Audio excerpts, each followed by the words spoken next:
So yesterday, a jury decided the fate of Jennifer Crumbley, who was on trial for her son's deadly school shooting of one of the victims' parents, Craig Schilling, whose son Justin was killed, was at the courthouse and reacted after the verdict came in. Take a look.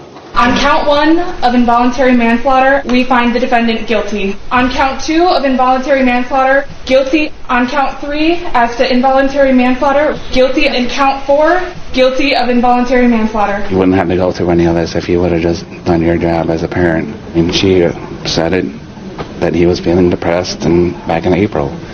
That was a long time before this happened. So you had a chance to do it, and you didn't. And now it's your time. Yeah. The shooter's father is on trial next month. And their son is in prison for life with no possibility of parole.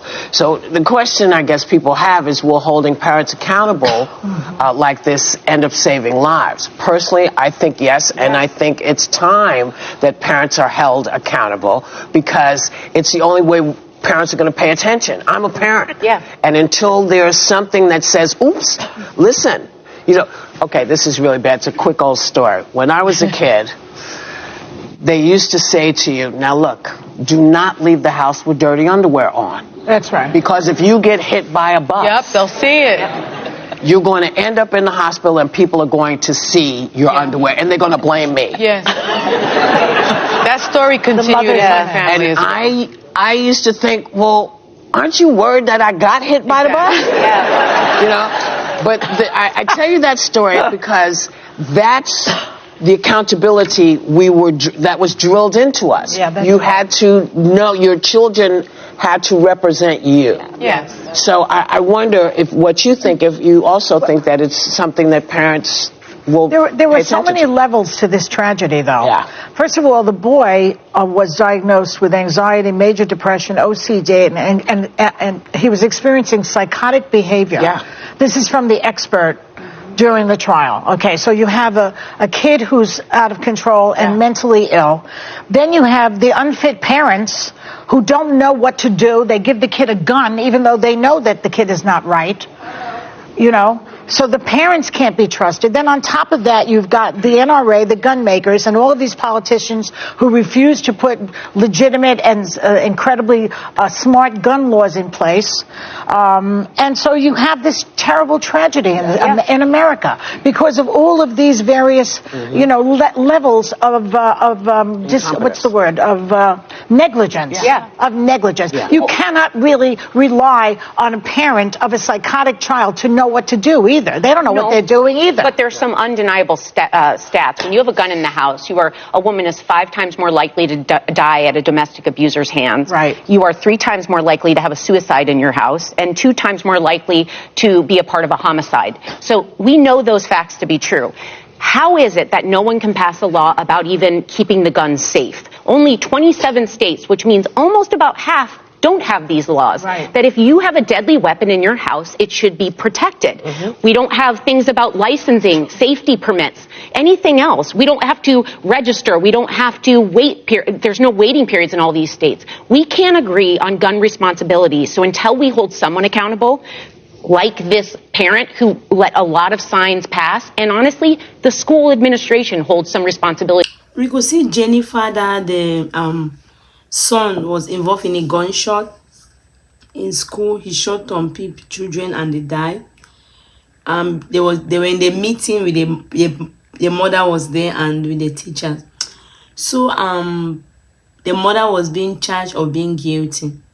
So the women in the views have their own opinion to give about that.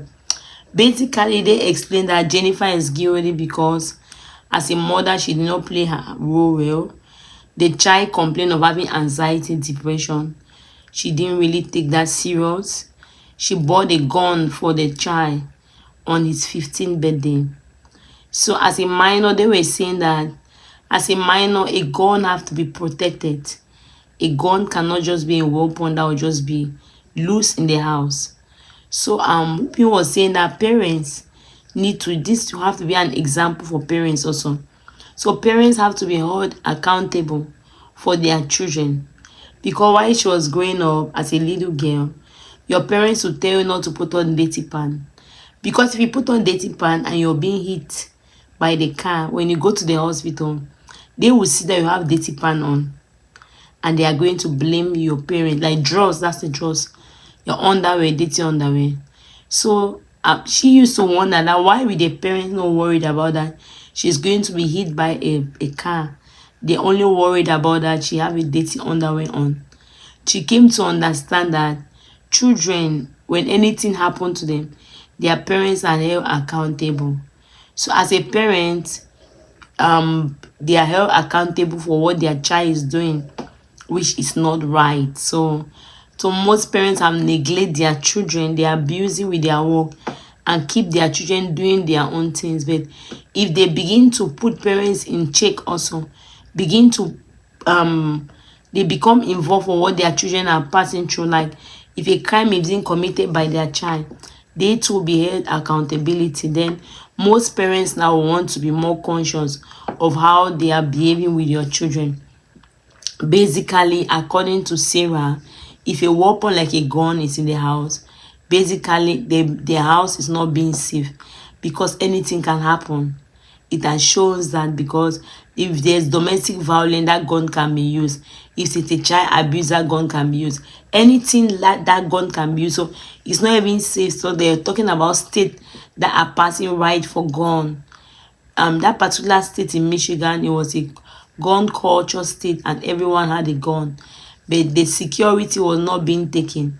They have not known that for 15 years, but then you buy a gun for a boy who is 15 years. So they were against that and said that for that particular reason, Jennifer have to go to jail, which is a mother.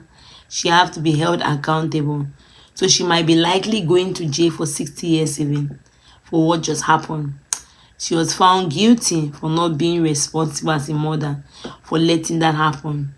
So basically, what do you think? Do you think parents should be held accountable for their children's crime?